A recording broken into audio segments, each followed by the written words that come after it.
नमस्कार दोस्तों, आप सभी का हमारे YouTube चैनल ठाकुर सर में हार्दिक स्वागत और अभिनंदन। दोस्तों, 15 अगस्त की आप सभी को तहे दिल से हार्दिक बधाई। यह स्वतंत्रता दिवस आप सभी के लिए आनंदमय रहे। इसी के साथ ही हम आज का वीडियो शुरू कर रहे हैं। दोस्तों, हमने पढ़ा था प्रकाश के लेंस और दर्पण के बारे में।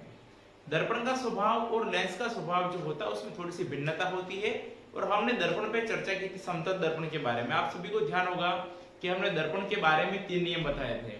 पहला नियम, आपतित किरण, परावर्तित किरण और अभिलंब तीनों एक ही तल में होते हैं, और दूसरा नियम ये कहता है कि आपतन कोण का मान परावर्तन कोण के मान के बराबर होता है। और इसी में हमने तीसरा पहलू ये देखा था कि तीनों किरणें जो होती हैं उनका हम तल जो होता है वो उसे एक रूप में देख सकते हैं। दोस्तों, आज हम चर्चा करेंगे गोलीय दर्पण के बारे में। गोलीय दर्पण जो होता है उसको हमने 2 भागों में बांटा था, एक था अवतल और एक था उत्तल।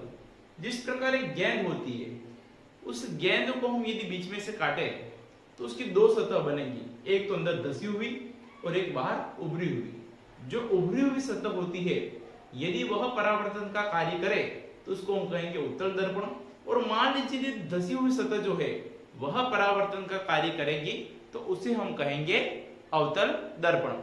अब हम चर्चा कर रहे हैं कि दर्पण जो होता है उसके 2 रूप हमने देखे अभी। कौन कौन से? एक तो हो गया अवतल दर्पण, दूसरा हो गया उत्तल दर्पण। किसी भी दर्पण की बात करें, चाहे वह उत्तल हो चाहे अवतल हो, उस दर्पण का आरेख बनाने के लिए या प्रतिबिंब और बिंब जो होता है उसकी स्थितियों को प्रदर्शित करने के लिए हमें कुछ बेसिक नियम होते हैं, वो ध्यान होने आवश्यक होते हैं। कुछ ऐसे नियम है जिसको ध्यान में रखकर हम चाहें तो चाहे उत्तल दर्पण हो चाहे अवतल दर्पण, उसका आरेख जो होता है वो आसानी से निरूपित कर सकते हैं। तो पहले हम नियमों पे चर्चा करेंगे, फिर बिंब की स्थिति कौन सी है, प्रतिबिंब की स्थिति कैसी बनेगी उसके बारे में देखेंगे। सबसे पहला नियम क्या कहता है वो देखिए। तो दोस्तों, आज का हमारा पॉइंट है गोलीय दर्पण द्वारा प्रतिबिंब का बनना। तो दोस्तों, पहला पॉइंट ये कहता है कि यह जो हमारे सामने दर्पण है, ये सबसे पहली बात आप देखिए, ये जो दर्पण दे रखा है वो हमारे सामने कौन सा दर्पण है? इसका नाम हो गया अवतल दर्पण। ये तो है अवतल दर्पण, क्योंकि इसकी जो परावर्तक पृष्ठ होती है वो अंदर की तरफ धसी हुई है, और हमने बाहर तो यहाँ पे सिल्वर का लेप कर दिया है। अब दोस्तों, यहाँ पर जब पहली शर्त की बात करें या पहले जो नियम उसकी बात करें, तो पहला नियम ये कहता है कि जब इस मुख्य अक्ष कौन सी आपको मैंने पहले बता दिया है इस पूर्व वाले वीडियो में। तो हमने देखा था कि ये जो ध्रुव है P, और ये हो गया वक्रता केंद्र C, और ये फोकस दूरी F, यह यहाँ पे एक सीधी लाइन खींची हुई है जिसको हम कहते हैं मुख्य अक्ष। तो ये तो हो गई मुख्य अक्ष, और इस मुख्य अक्ष के समानांतर हमको लाइन खींचे, उसके समानांतर मतलब सीधी लाइन जो कहां से आ रही है मानना है? अनंत से। अनंत से आने वाली प्रकाश किरणों को हमेशा सीधी ही मानना पड़ेगा, वह मुख्य अक्ष के समानांतर ही मानी जाएगी।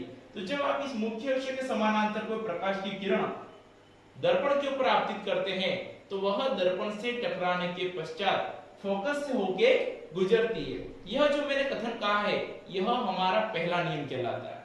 तो यहाँ पर यदि ग्राफ का निरूपण करना है तो उसमें पहला नियम ध्यान में होना चाहिए।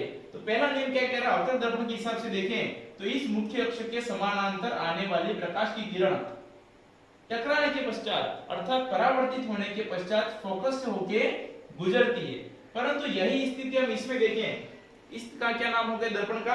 तो ये अवतल दर्पण है, तो ये हो गया उत्तल दर्पण। तो उत्तल दर्पण के अंदर हम देखें स्थिति, तो यहाँ पर हूबहू वैसी स्थिति है, परंतु यहाँ पर जो प्रतिबिंब बनता है वह हमें बनता हुआ मानना पड़ेगा। यहाँ पर तो वास्तव में बन रहा है, वहां पर जो होता है वो बनेगा नहीं, हमें मानना पड़ेगा। तो जब यहाँ दर्पण की बात करें तो इस मुख्य अक्ष के समानांतर हमने प्रकाश की किरण ये डाली, और यह प्रकाश की किरण देखिए आप टकराने के पश्चात उसी दिशा में पुनः चली गई। परंतु यदि हमें फोकस देखना है तो वास्तविक तो बनने वाला है नहीं, तो हमें मानना है कि वह प्रकाश की किरण यदि पीछे की ओर आती हो ऐसा आभासी रूप से प्रतीत होता है, और यह प्रतीत होने के कारण से यह जो बिंदु होता है वह भी फोकस बिंदु ही कहलाता है। तो इसलिए हमने इस कथन को देखो दो प्रकार के दर्पण के लिए निरूपित कर दिया है। कैसे? तो दर्पण के मुख्य अक्ष के समानांतर, दर्पण के इस मुख्य अक्ष के समानांतर जो आपतित किरण है, तो उस आपतित प्रकाश किरण जो होता है वो परावर्तन के पश्चात अवतल दर्पण के मुख्य फोकस से गुजरेगी। तो यह जो किरण होगी वो मुख्य फोकस से गुजर रही है। साथ में या फिर हम कहें कि उत्तल दर्पण जो होता है उसके मुख्य फोकस से अपसारित होती प्रतीत होती है। प्रतीत होती है का तात्पर्य मानना कि वहां से आ रही होगी। तो यहाँ पे जो फोकस बिंदु है वहां से इसको मान लीजिए पीछे से खींचे लाइन को, यहाँ पर जिस बिंदु पे मिला वो फोकस बिंदु है, तो यहाँ फोकस बिंदु से आती हुई प्रतीत होती है यह मानना, और यही हमारा पहला नियम कहलाता है। तो आप प्लीज इसको स्क्रीनशॉट के रूप में ले लीजिए, हम दूसरे नियम पे चर्चा करेंगे। फिर चलिए अब दूसरे नियम के ऊपर चर्चा करें। दूसरा नियम क्या कहता है? पहला नियम तो यह था कि जिस प्रकार से अनंत से वो किरण आती है, तो अनंत से आने वाली प्रकाश की किरण परावर्तन के पश्चात फोकस से होकर गुजरती है। और दूसरा नियम ये कहता है कि यदि मान लीजिए फोकस से आ रही है, तो फोकस से गुजर करके आने वाली किरण जो होती है वह परावर्तित होती है, तो वह अनंत पर चली जाती है। तो हम नियम की चर्चा करें तो लिखा है कि अवतल दर्पण और एक है उत्तल दर्पण। तो अवतल दर्पण के मुख्य फोकस से गुजरने वाली किरण अथवा उत्तल दर्पण के मुख्य फोकस की ओर निर्देशित, यहाँ पे जब भी उत्तल दर्पण की बात करेंगे निर्देशित शब्द या प्रतीत होती ये आएगा, क्योंकि वास्तव में तो मिलेगी नहीं यहाँ पे। तो हम इसके लिए बात करें कि उत्तल दर्पण जो होता है उसके लिए फोकस की ओर निर्देशित किरण जो होती है वो परावर्तन के पश्चात, क्या ध्यान देना आप सभी, परावर्तन के पश्चात जब भी किरण परावर्तित होगी तो परावर्तन के पश्चात मुख्य अक्ष के समानांतर निकलेगी। तो यहाँ देखिए इसको चित्र से समझिए, ये तो हो गया ध्रुव, ये हमारे मुख्य अक्ष है। तो हमें अब जो किरण आपतित करनी है फोकस से होकर आपतित करनी है, तो हमारी ये आपतित किरण हो गई, इसका नाम हो गया आपतित किरण। आपतित किरण ये हो गई आपतित किरण, और ये आपतित किरण जो है कहां पर आपतित हो रही है? फोकस होकर।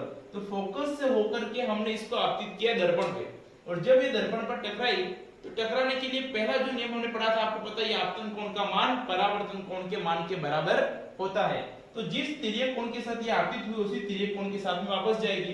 तो इस प्रकार से देखिए आप, यह मुख्य अक्ष के समानांतर आई और आने के पश्चात जो होगी वापस जब परावर्तित होगी तो यह उस मुख्य अक्ष के समानांतर हो जाती है। अर्थात ऐसी स्थिति है कि ये दोनों रेखा आपस में समानांतर हो जाती है। यही दूसरा नियम है। यहाँ पर देखिए आप उत्तल दर्पण के लिए, तो यहाँ पर ये देखिए, यहाँ पर इसमें आपतित किरण ये नहीं ऊपर वाली है, तो ये तो हो गया हमारा दर्पण, ये मुख्य अक्ष हो गई, और ये किरण कौन सी है? आपतित किरण।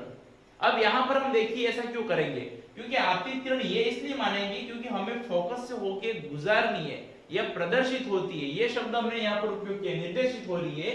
तो निर्देशित होने के लिए हम मान के फोकस यहाँ पर है, तो उसके हिसाब से हमने इस किरण का आपतित किरण माना। अब ये जो आपतित किरण इसके ऊपर टकराई, तो टकराने के पश्चात जो होगी उसी तिर्यक के कोण के साथ, मतलब जिस कोण I का मान और R का मान हमेशा बराबर होगा, तो उस कोण के साथ में वापस चल गई। तो यह जाने के पश्चात यह भी जो होती है इसके समानांतर हो जाती है। अर्थात यदि हम कहें कि जो किरण आपतित किरण होगी वो अनंत से मान लीजिए मुख्य अक्ष के समानांतर आएगी तो फोकस से गुजरेगी, और फोकस से आएगी तो समानांतर हो जाएगी। इसी प्रकार यह हमारा दूसरा नियम भी कंप्लीट होता है। अब हम तीसरे नियम के ऊपर चर्चा करेंगे। तीसरा नियम क्या कहता है? तो तीसरा नियम ये कहता है कि मान लीजिए हम मुख्य अक्ष जो होगा उसके अंदर एक बिंदु होता है जिसको कहते हैं वक्रता केंद्र C।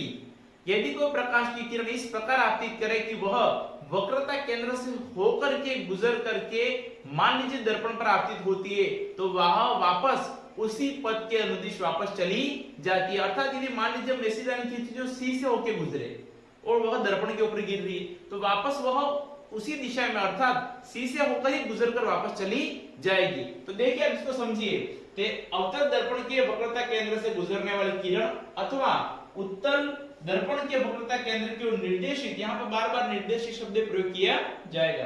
किरण जो होती है परावर्तन के पश्चात उसी पथ के अनुदिश वापस परावर्तित हो जाती है, उसी पथ के अनुदिश वापस जाएगी। देखिए हमने यहाँ पर लिया है कौन सा दर्पण है दोस्तों, आप सभी जानते हैं, इस दर्पण का नाम हो गया हमारे लिए अवतल दर्पण। तो इस अवतल दर्पण जो होगा उसके लिए मान लीजिए ध्रुव है, जिसका फोकस है, वक्रता केंद्र C है। अब हमने ऐसी किरण आपतित की है जो इस वक्रता केंद्र से होकर जा रही है। देखिए ध्यान से आप सभी, यह आपतित किरण इसलिए हमने क्या करके इसके लिए तीर का निशान बना दिया, और यह आपतित किरण जो होगी इस C से होकर के गुजर करके किस पर जा रही है? दर्पण के ऊपर। तो टकरा कर वापस उसी मार्ग को पुनरावृत्ति करेगी, तो वह वापस यहीं पर वापस आ, इसलिए तीर का निशान दूसरी बार ऐसा मुंह की तरफ कर दिया। तो यह किरण, ऐसी किरण हम कह सकते हैं जो किरण C से होकर के मान लो दर्पण पे गिरेगी तो वापस C से ही अनुदिश उसी पथ के दौरान जो होती है वापस पुनः परावर्तित हो जाती है। उसी प्रकार से हम देखें यहाँ पर कौन सा लेंस है, वो दर्पण हो गया ये अपने लिए, तो यहाँ पर हमारे लिए उत्तल दर्पण है। उत्तल दर्पण के अंदर अब यहाँ पे मिलेगी तो नहीं, हमें प्रतीत होती है, निर्देशित होती है, यही हमें ध्यान रखना है। तो यहाँ पर ये मान लीजिए हमें सी पॉइंट को ध्यान में रख करके हमने कोई किरण यहाँ पर हमने आपतित की है, तो ये तो हो गई आपतित का निशान हो गया। तो यह आपतित होगी तो वापस सी से आ रही यही मानना है, तो सी पर निर्देशित करते हुए देखें तो वापस उसी पथ के अनुदिश वापस परावर्तित हो जाती है। तो हम यह कह सकते हैं कि सी से गुजरकर आने वाली किरण वापस सी की दिशा में ही चली जाएगी, और यही हमारा तीसरा नियम है। अब हमारे लिए लास्ट एक अंतिम नियम बचा है जो हमें ध्यान में होना चाहिए। आप एक बार इसको भी नोट कर लीजिए ताकि आपको ध्यान में रहे। पहला नियम हमने क्या देखा था, तो पहला नियम में यही था कि यदि मान लीजिए अनंत से कोई किरण मुख्य अक्ष के समानांतर आएगी तो फोकस से गुजरेगी, और फोकस से आएगी तो अनंत पर चली जाएगी। और तीसरा नियम था कि सी से आएगी तो सी वाला जो पथ होगा उसी पथ को पुनः दोहराती। ये अब एक अंतिम नियम पर चर्चा करेंगे। आप देख लीजिए इसको दोस्तों, एक बार आप स्क्रीनशॉट भी ले लीजिए। अब चौथे नियम की चर्चा करें। चौथा नियम क्या कहता है, तो चौथा नियम ये कहता है कि चाहे अवतल दर्पण हो चाहे उत्तल दर्पण हो, दोनों के लिए स्थिति एक जैसी बता रहा है। यदि अवतल दर्पण हो चाहे उत्तल दर्पण हो, दोनों के ऊपर यदि हम तिर्यक दिशा में मुख्य अक्ष के साथ में तिर्यक कोण बनाता हुआ यदि कोई कोण के साथ में हम यदि रेखा आपतित करें, ऐसी रेखा जो तिर्यक कोण बनाए। तिर्यक का तात्पर्य जिस प्रकार आपने आपतित किरण, परावर्तित किरण, विलंब के बारे में चर्चा समतल दर्पण के बारे में हमने पहले वीडियो में की थी, उसी प्रकार से देखना है। तो यहाँ पर यदि हम मुख्य अक्ष के साथ में तिर्यक कोण बनाते हुए कोई किरण आपतित करें तो वह तिर्यक कोण बनाकर मतलब समान मान का कोण बनाकर ही परावर्तित होगी। तो इसमें देखिए कि यदि अवतल हो या उत्तल दर्पण जो होता है उसके बिंदु P, जिसको हम कहते हैं दर्पण का ध्रुव की ओर मुख्य अक्ष से तिर्यक दिशा में आपतित किरण जो होती है वो तिर्यक दिशा में ही परावर्तित होगी। तो यहाँ पर ये जो ध्रुव बिंदु है, ऐसी किरण जो सीधी आकर के ध्रुव पर टकरा रही है और इस मुख्य अक्ष के साथ में एक निश्चित कोण बनाते हुए, तो यह किरण मान लीजिए कोई निश्चित कोण आई बना रही है जिसको कहते हैं आपतन कोण, तो यह वापस परावर्तित होती है, तब परावर्तन कोण बनाती है जिसके दोनों में आपतन कोण और परावर्तन कोण का मान हमेशा बराबर होगा।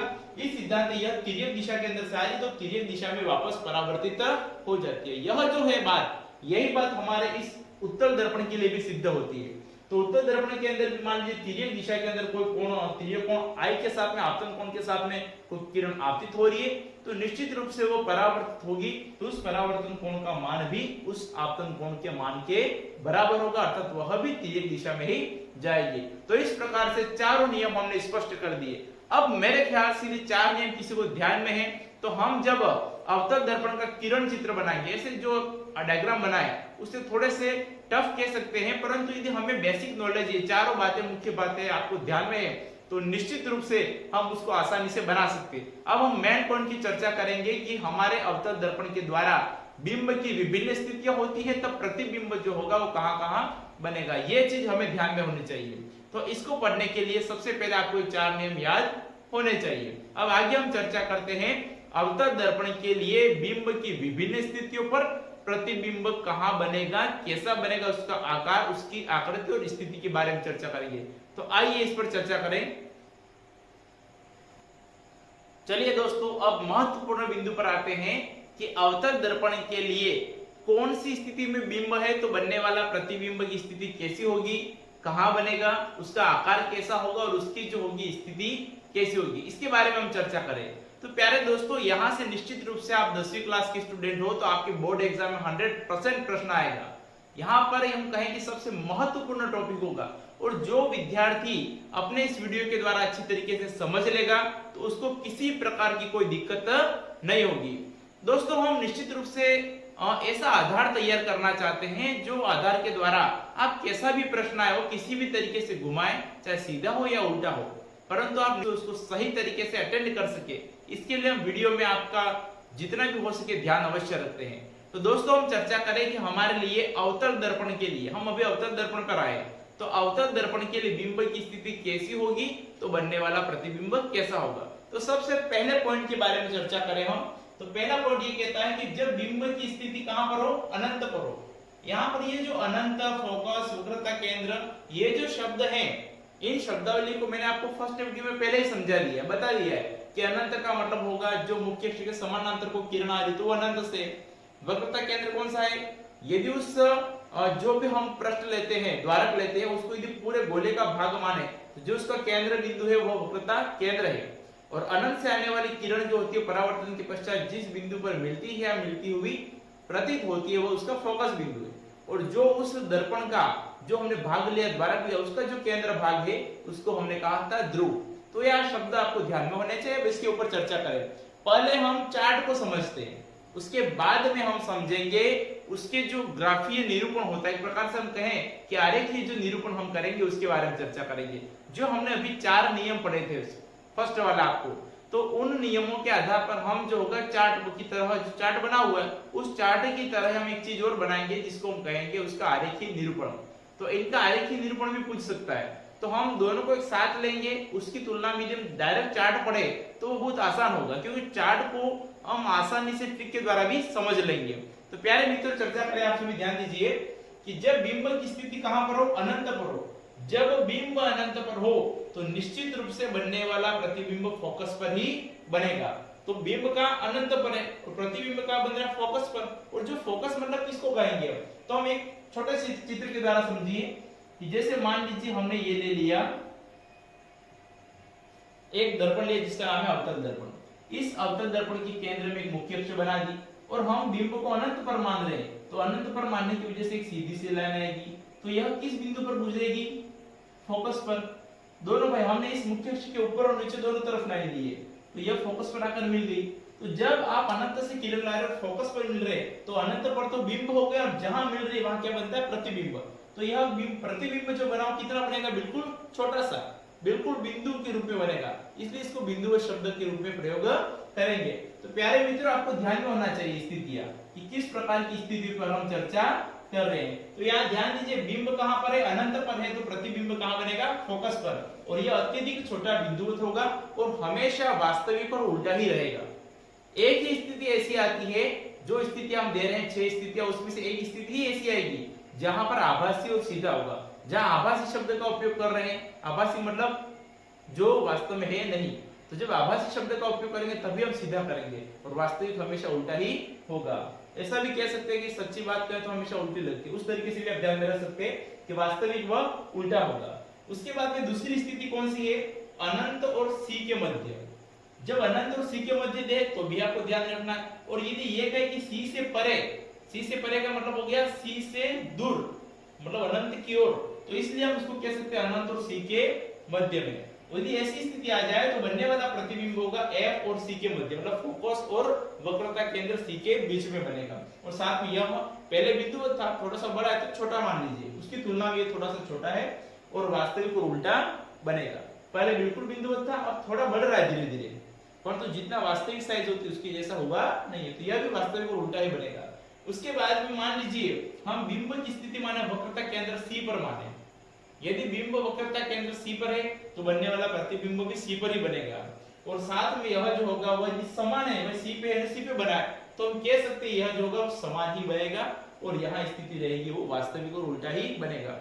आपको ये जो चार्ट एक साथ बता रहा हूँ, आप सोच रहे हो इसके चित्र और डायग्राम जो बनेगा उसको कैसे समझेंगे, तो आप बेफिक्र रहिए दोस्तों। हम क्या करेंगे, जो चार्ट बना हुआ आपको एक साथ बता रहे हैं, परंतु जब इसका संबंधित डायग्राम बनाएंगे, डायग्राम तो एक एक दो दो ही लेंगे, तो उस डायग्राम के साथ में आपको जो उससे रिलेटेड यहाँ पे जो भी पॉइंट होंगे वो आपको निश्चित रूप से फिर से बता देंगे। परंतु हम एक साथ इसलिए ले रहे हैं ताकि हम ट्रिक के रूप में याद कर सकें। तो यहाँ पर हम देखें वक्रता केंद्र सी पर यदि बिंब है तो प्रतिबिंब सी पर बनेगा, साइज समान रहेगी और वास्तविक और उल्टा ही बनेगा। ये तो याद करने की आवश्यकता नहीं, वास्तविक उल्टा वास्तविक उल्टा ही जैसे चलेगा। उसके बाद में हम देखें यदि मान लीजिए बिंब की स्थिति कहां पर है, सी और एफ के बीच में, अर्थात सी क्या है वक्रता केंद्र, एफ क्या फोकस दूरी के बीच में, तो यहाँ पर बनने वाला जो प्रतिबिंब बनेगा वह अनंत और सी के बीच में होगा, विवर्धित बड़ा होगा और वास्तविक उल्टा ही बनेगा। इसके बाद में मान लीजिए हम बिंब की स्थिति फोकस पर रखें तो बनने वाला प्रतिबिंब जो होगा वो कहां पर बनेगा, अनंत पर, और यह अनंत पर बन रहा है तो बहुत बड़ा बनेगा, तो इसको हम कहें अत्यधिक विवर्धित और वास्तविक और उल्टा कहेंगे। और लास्ट वाली स्थिति थोड़ी सी डिफरेंस है, यह बहुत महत्वपूर्ण है, याद करने में इसको दिक्कत होती है। यहाँ पर जो ध्रुव और फोकस के मध्य रहे, ध्रुव कौन सा है, जो द्वारक का केंद्र है, उस ध्रुव को और फोकस के बीच में मान लीजिए हम किसको रखे, बिंब को, तो उस स्थिति में बनने वाला प्रतिबिंब जो बनेगा वो दर्पण के पीछे बनेगा और यहाँ पर जो होगा विवर्तित तो बड़ा तो होगा, परंतु यह आभासी और सीधा रहेगा। ये बात आपको विशेष ध्यान में रखनी है, ये आभासी और सीधा रहेगा। तो यहाँ पर ये जितनी भी स्थितियां 1 2 3 4 5 6 ये 6 स्थितियां दे रखी है, 5 में तो वास्तविक और उल्टा ही है, परंतु यदि मान लीजिए ध्रुव और फोकस के बीच में लेंगे तभी आभासी और सीधा बनेगा। अब यहाँ पे इसको याद करने के लिए हम क्या कर सकते हैं, देखो लास्ट वाला पॉइंट तो आपको याद करना ही पड़ेगा। उसके साथ में यहाँ पे देखिए अनंत पर बनेगा तो फोकस पर रहेगा, यह हमें पहले से ध्यान में। एक छोटा सा डायग्राम के द्वारा मैं आपको समझाऊं दोस्तों। जैसे मान लीजिए हमने ये वापस वही ले लिया है, कौन सा दर्पण है, अवतल दर्पण। इस अवतल दर्पण के बीच में एक सीधी लाइन खींच दी, ये हो गया ध्रुव, ये हो गया फोकस, ये हो गया वक्रता केंद्र और ये मान लिया अनंत। अब देखिए इस डायग्राम के हिसाब से मैं आपको समझा देता हूं, आसानी से समझ जाओगे आप। जब अनंत पर है, जब अनंत पर बिंब है तो प्रतिबिंब कहां है, फोकस पर। ये थोड़ा सा इस तरफ और खिसक रहा, मतलब अनंत और सी के बीच में आ गया, तो जब ये इधर खिसका तो वो इधर खिसकेगा। बिंब यूं जाएगा तो प्रतिबिंब यूं आएगा, ऐसे याद करना आप। तो ये मान लीजिए अनंत पर था तो फोकस पर था, ये मान लीजिए खिसक करके अनंत और सी के बीच में आ गया, ये वाला अनंत और सी के बीच में, तो थोड़ा ये खिसकेगा तो ये सी और एफ के बीच में चला जाएगा, तो एफ और सी के बीच में आ गया। ये मान लो और खिसक के सी पे चला गया तो ये और खिसक के खुद भी सी पे आ जाएगा, तो ये सी पर तो ये सी पर। अब आपको इतना ध्यान में है तो उसके बाद तो बचा ही क्या, तो ये सी के बाद में यह सी और एफ के बीच में चला गया तो और खिसकेगा, तो वह इस भाई वो एक बिंब जो होगा उसकी दिशा उस तरफ जा रही है तो प्रतिबिंब इस तरफ आ रहा है। जब ये अनंत पर है तो वो फोकस पर है, जब ये अनंत और सी के बीच में तो एफ और सी के बीच में, जब ये सी पर है तो ये भी सी पर है। आ रही बात समझ में। उसके बाद में ये क्या हो रहा है इसकी स्थिति, मान लीजिए सी से अनंत के बीच में चला गया तो वो सी और एफ के बीच में चला गया, जब ये अनंत में चला गया तो ये फोकस में चला गया, ये स्थिति है। तो हम यहाँ पर यहाँ तक हमें ध्यान में रखना है। उसके बाद में आप देखिए कि चार्ट को जैसे ये सी पर है और ये भी सी पर, एक जैसी स्थिति आ गई। उसके बाद में इसको उठा करके इधर पटक दो और इसको उठा करके इधर पटक दो, फिर इसको उठा करके इधर पटक दो और इसको उठा करके इधर पटक दो। अर्थात जो प्रतिबिंब की स्थिति आती सी के बाद में वह बिंब में रख दो और बिंब वाला प्रतिबिंब में रख दो। यही करेंगे तो हमारे निश्चित रूप से 3 तो हमें हो गए तैयार और 2 अपने आप तैयार हो जाएंगे तो 5 हो गए, और लास्ट वाले हमें याद करने की आवश्यकता पड़ेगी। बाकी हमें किसी प्रकार की कोई दिक्कत नहीं होगी। तो एक बार आप इसका भी स्क्रीनशॉट ले लीजिए और कॉपी में साथ में ही नोट डाउन कीजिए और समझने की कोशिश भी कीजिए। पहली स्थिति जो दे रखी थी हमने अभी जो चार्ट पढ़ा, उस चार्ट में जो पहली स्थिति थी, मैंने कहा ना आपकी स्थिति के साथ में ही किरण क्षेत्र भी प्रदर्शित करेंगे, आपको किसी प्रकार का कोई डाउट आपके मन में नहीं छोड़ा जाएगा।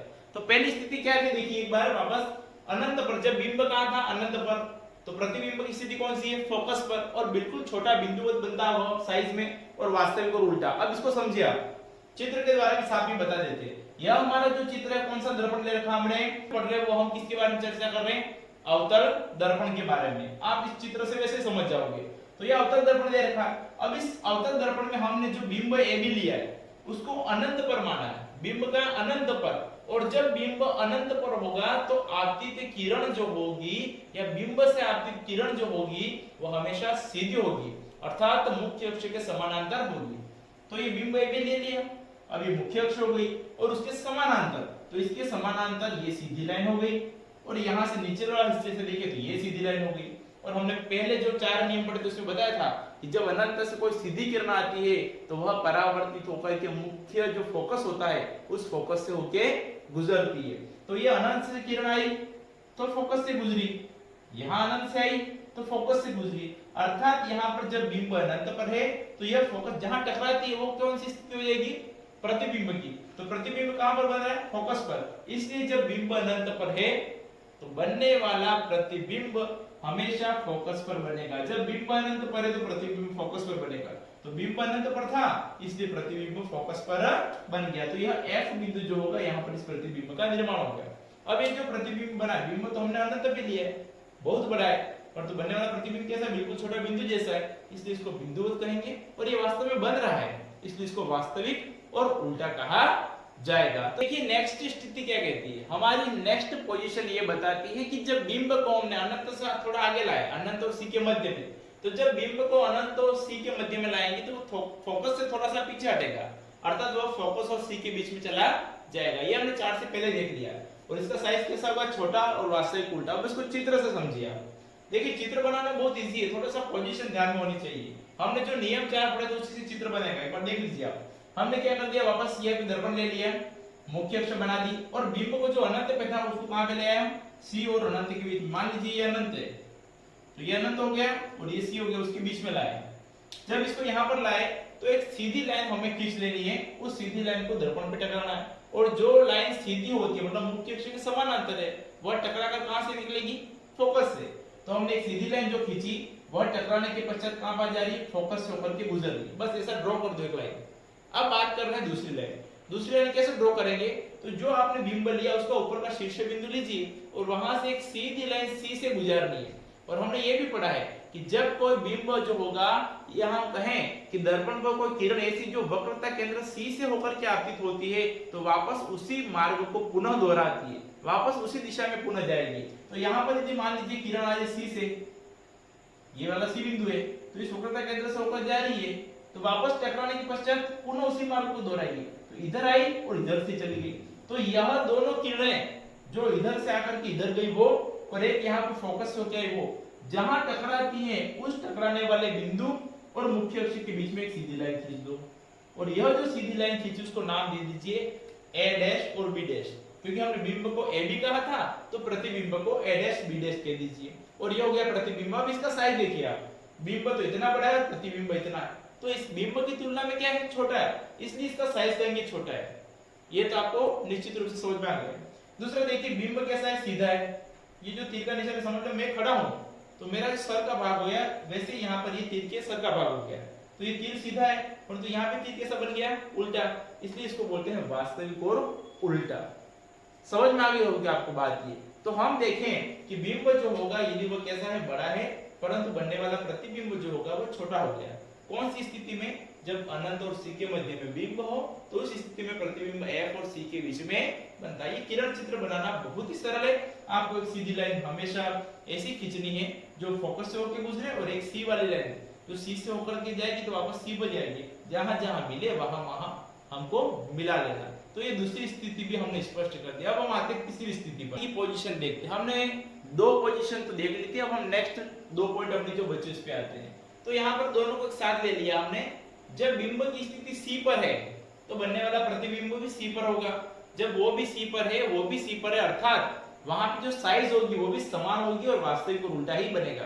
अब इसको चित्र के द्वारा समझिए आप दोस्तों। यहाँ पर ये जो ए बी लिखा है यह दर्शा रहा है बिंब को और ए डैश और बी डैश बता रहा है प्रतिबिंब को। तो जब बिंब, मान लीजिए पेन है मार्कर, इसको हमने ऐसे रखा है तो यह हो गया बिंब, बिंब का ये हो गया ए और ये पार्ट हो गया बी। तो यहां से हम जो लाइन ड्रॉ करेंगे वो कैसे करेंगे, तो यहाँ ऊपरी जो सिरा है वहां से सीधी लाइन खींच देंगे। तो जो समानांतर जाएगी कहां से गुजरेगी, फोकस से, तो ये समानांतर जाने वाली फोकस से गुजर रही है। और एक लाइन ऐसी जो हमने एफ से गुजारी है तो फोकस से जो जाएगी वो क्या होगी, वो समानांतर हो जाएगी। समानांतर वाली फोकस से गुजरेगी ना, फोकस वाली समानांतर हो जाएगी। तो हमने इसको छोटा सा हिसाब से देखे, हम ये मार्कर हो गया, छोटा बना दिया हमने। तो यहाँ पर देखिए एक लाइन सीधी खींची तो फोकस से गई और जो यहाँ पर फोकस से गई वो सीधी हो गई। तो दोनों जहां मिल रहे हैं वहां पर जो बन गया ये उल्टा, तो यह बनेगा वो कहलाएगा उसका प्रतिबिंब। तो यहाँ पर जो बिंब हो गया होगा ए और बी, तो प्रतिबिंब हो गया ए डैश बी डैश। तो यहाँ पर ये सीधा था और यहाँ पर ये उल्टा हो गया, इसलिए इसकी स्थिति हो गई वास्तविक उल्टा। परंतु दोनों की साइज देखिए तो बराबर है, इसलिए साइज में समान है। यहाँ बिंदु ये कौन सा, सी, वक्रता केंद्र, तो बिंब भी वक्रता केंद्र पर है और प्रतिबिंब भी वक्रता केंद्र पर है, इसलिए दोनों की स्थिति सी हो गई। अब हम आते हैं नेक्स्ट। यदि मान लीजिए इसको, इस बिंब को थोड़ा सा और खींचता है, किस तरफ, एफ के पास में, तो थोड़ा और करेंगे तो कहां चला जाएगा ये सी। देखो यहाँ पे पोजीशन एफ और सी के बीच में, जब यह एफ और सी के बीच में चला जाएगा उस स्थिति में क्या होगा, तो ये यहाँ पर जो हमारा प्रतिबिंब था सी पर वो थोड़ा इस तरफ चला जाएगा। बहुत ही सरल है। जब यह इस तरफ जा रहा है, यहाँ पे था तो ये भी यहाँ पे था, ये इधर गया तो वो यहाँ था वो इधर उल्टा चला गया, मतलब दोनों का औसत बराबर ही मान लीजिए आप। तो जब हमने बिंब को कहां बना दिया, सी और एफ के बीच में, तो बनने वाला प्रतिबिंब कहां जाएगा, थोड़ा इस तरफ खींचता तो अनंत और सी के बीच में। अब आकार बढ़ेगा, विवर्तित होगा और वास्तविक को उल्टा ही बनेगा। अब इसके लिए भी मैंने डायग्राम दे रखा है। हमने यहाँ पर बिंब ए और बी ले लिया, एक लाइन तो सीधी ड्रॉ करेंगे, कहां से गुजरेगी, फोकस से, तो ये फोकस से गुजरने वाली लाइन खींच लो, पहला काम तो हो गया। अब यहाँ पर हम देखें तो यहाँ फोकस से गुजरने की आवश्यकता नहीं, क्योंकि वो लाइन आपस में टकराने की संभावना नहीं है, मान लीजिए आप। अब हम क्या करेंगे, तो यहाँ पर जो बिंदु हमने लिया ऊपर वाला इस बिंब का, उसको हम वक्रता केंद्र से कैसे गुजरे उस हिसाब से खींचनी है। तो हमने यहाँ पर इसको दर्पण पे यहाँ टकरा दिया, तो यह वापस जैसे ये तो आपको आपतित और ये परावर्तित है, तो ये जो परावर्तित किरण हो गई वह वापस कहां से गुजरेगी, सी से, और सी से गुजरने के बाद में और पीछे करो तो जहां टकरा गई दोनों किरणें जहां टकराई उस पर हम एक यहाँ पर किरण चित्र बना देंगे, और जो किरण चित्र में हम खींचेंगे उसको हम कहेंगे प्रतिबिंब। तो ये हो गया प्रतिबिंब। तो यहां समझिए बात को कि हमने क्या कर दिया, इस C और F वक्रता केंद्र और फोकस दूरी इसके बीच में हमने रख दिया बिंब को। जब आपने इन दोनों के बीच में बिंब को रखा है सीधा, तो यहाँ दो लाइन हमने ड्रॉ की है। एक लाइन तो ऐसी है जो सीधी यहाँ पर खींची है, मतलब वो फोकस से होकर गुजर के पीछे चली गई, एक वक्रता केंद्र के हिसाब से गुजर करके पीछे चली गई। तो जब दोनों जहां टकराती है वहां पर जो बनेगा वो कौन हो गया, प्रतिबिंब। तो प्रतिबिंब कैसा बन गया, तो समझ लीजिए प्रतिबिंब ऐसा हो गया, और ये हो गया उल्टा, तो उसने कह दिया वास्तविक को उल्टा। अब साइज देखो, इसकी साइज बिंब की कैसी है, छोटी है, प्रतिबिंब की साइज बड़ी है, इसलिए बन गया विवर्धित और बड़ा। तो हमने 4 पोजीशन देख ली, अब हमारे सामने बची मात्र 2 पोजीशन, उसके बारे में भी चर्चा करेंगे, है ना। आगे देखिए अब हम लास्ट की जो 2 पोजीशन बची है उसके ऊपर चर्चा करते हैं कि वो दोनों पोजीशन क्या है। तो हमने क्या कर दिया, देखिए हम बिंब की स्थिति पर लाए फोकस पे, तो जब बिंब फोकस पर होगा तो प्रतिबिंब कहां पर बनेगा, अनंत पर, और जब अनंत कोई चीज बनती तो वो अत्यधिक बड़ी बनती, मतलब अत्यधिक विवर्धित होगा, और वास्तविक उल्टा ही होगा, क्योंकि आभासी और सीधा तो लास्ट वाली पोजीशन पे ही होगा। तो हमने जो 5वीं स्थिति देखी इसमें देखिए आप, हमने क्या कर दिया, बिंब को लिया फोकस पर, ये जो F लिखा है यहीं पर हमने इस बिंब को रख दिया। जब आपने बिंब को रखा है फोकस पर, तो यह जब फोकस पर रखा हुआ है तो उस स्थिति में एक लाइन तो हम सीधी ड्रॉ करेंगे जो वापस फोकस से होकर गुजरेगी, क्योंकि हमें सीधी लाइन खींचनी है तो वो अनंत से आ रही है माननी है, तो वहां पर अनंत से कोई लाइन सीधी आई तो फोकस से गुजरेगी, तो ये सीधी खींची तो फोकस से गुजर गई, और एक लाइन जो हमने यहाँ पर सीधी ली जो वक्रता केंद्र से गुजरी। अब ये दोनों लास्ट में जो किरणें जा रही है देखना, ये दोनों समानांतर है, अर्थात ये कभी आपस में मिलेंगी नहीं। तो जो किरणें समानांतर है कभी नहीं मिलेंगी, वो कहां जाएंगी, अनंत पर, क्योंकि समानांतर अनंत से आती है तो फोकस पर मिलती है, अब फोकस से जा रही है तो वो अनंत पर ही जाएंगी। तो जब बिंब की स्थिति फोकस पर होगा तो प्रतिबिंब अनंत पर बनेगा और अत्यधिक विवर्धित होगा और वास्तविक पर उल्टा होगा। तो यहाँ पर जब बिंब हमने फोकस पर बना दिया तो बनने वाली जो किरणें होंगी वह अनंत पर जा रही है, इसलिए प्रतिबिंब जो होगा वो अनंत पर बनेगा। अब सबसे महत्वपूर्ण पोजीशन लास्ट वाली है, बहुत ही महत्वपूर्ण, एक प्रकार से हम कहें तो हमें यही समझने की आवश्यकता पड़ती है। यहाँ पर बिंब को हमने लिया है P ध्रुव और F फोकस के बीच, तो हमने देखो ये तो इस दर्पण का ध्रुव हो गया, ये उसका फोकस हो गया, और ये उसका वक्रता केंद्र। तो हमने इसको फोकस से थोड़ा सा हटा करके उस ध्रुव और फोकस के बीच में ले लिया, ध्रुव और फोकस के बीच में। जब उसको ध्रुव और फोकस के बीच में लेंगे तो बनने वाला प्रतिबिंब जो बनेगा वो कहां पर बनेगा, दर्पण के पीछे बनेगा। क्यों पीछे बनेगा उसका भी कारण देख लीजिए, क्योंकि वो वास्तव में उसको मिलाने की कोशिश कर रहे हैं। यहाँ तो कुछ ना कुछ हो रहा है आगे की तरफ, यहाँ पर इस पोजीशन के अंदर आगे कुछ नहीं होगा, जो भी होगा दर्पण के पीछे होगा। कैसे देखिए, अब मान लीजिए हमने बिंब को रख दिया इस ध्रुव और फोकस के बीच में, आपके सामने चित्र से स्पष्ट है AB। अब यहाँ पर इसको AB को ऐसे रखा है तो ये जो होगा वो प्रकार से तिर्यक हो गया, तो ये तिर्यक जो कोण के साथ में टकरा है तो उसी कोण के साथ में वापस चला गया। उसके बाद में एक रेखा हम खींचेंगे जो वक्रता केंद्र की ओर जाए, तो ये सीधी लाइन ऐसे हो गई जो वापस आके वक्रता केंद्र से गुजर गई। अभी क्या ये दोनों किरणें टकराएंगी आपस में, नहीं टकराएंगी, तो है तो अनंत जैसा ही, परंतु यहाँ पे अनंत बनने के लिए समानांतर होना आवश्यक है, यहाँ पर समानांतर नहीं है। जब समानांतर नहीं है तो हम अब इसको क्या करें, तो इसको हम पीछे की तरफ ड्रॉ करें, मान लो दर्पण के पीछे, क्या वहां मिलती है या नहीं मिलती है।